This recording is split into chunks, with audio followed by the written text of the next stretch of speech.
Mummy ఏం చేస్తున్నావు? దోశ వేయచ్చు కదా ఈరోజు. పోనీ బోండా, అట్లీస్ట్ వడ అయినా ఏ మమ్మీ. ఏంటి ఉప్మానా? నాకు అర్థం మమ్మీ, నేను ఇళ్ళకి వెళ్ళిపోతా. బోరు కొడుతుంది, ఎవరిని కాల్ చేద్దాం? ఈ టైంలో ఎవడు ఖాళీగా ఉంటాడు?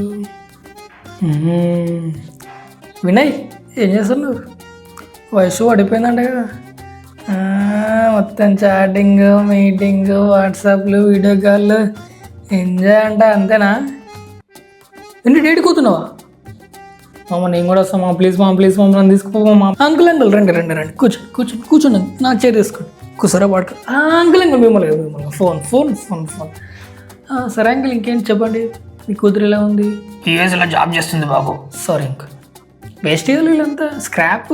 యూఎస్ఏనంట, మన ఏంటిది ఇండియా, జై తెలంగాణ. నాకు ఎప్పటి నుంచో డౌట్ ఉంది. పక్కింట అంటే బయటికి రాగానే అంకుల్ బయటకు వస్తుండు.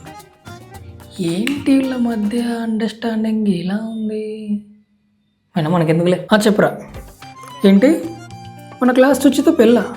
వెళ్తున్నావు అయితే? నేను రాను. అమ్మో నేను రాను. దానికి నాకు అసలే మస్తు గొడవలు ఉన్నాయి.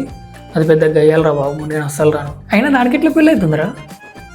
అమ్మ, ఇంటర్లో కూడా, డిగ్రీలో కూడా, 10th కూడా వీళ్ళ పని మంచిగా ఉందిరా. మన పెళ్ళప్పుడేద్దు.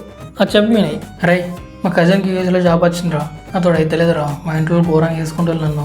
వాళ్ళు అనే మాటలకి నాకు లిటరల్గా సూసైడ్ చేసుకోబుద్ధి అవుతుందిరా. నేను కూడా జాబ్ చేస్తారా యూఎస్లో, ప్లీజ్ నువ్వే కూడా చూడరా నాకు. ఇప్పుడు ఏంటి, నువ్వు కూడా యూఎస్ వెళ్ళి జాబ్ చేయాలి అంతే కదా? ఉన్నారా బాయ్, నేను ఉన్నా కదా. నీకు నచ్చిన కోర్స్ చెప్పు, దానికి సంబంధించిన బెస్ట్ ఇన్స్టిట్యూట్ నేను ఎత్తుకుతా హైదరాబాద్లో. నిన్ను 6 నెలల్లో యూఎస్ఏ పంపించే బాధ్యత నాది. పైసలు మాత్రం నీ రై. నీకు కూడా జాబ్ కావాలా? I will give you best institute for you for easy to job. ఇప్పుడు చెప్పు, ఏ కోర్స్ కావాలి? కమన్ జై.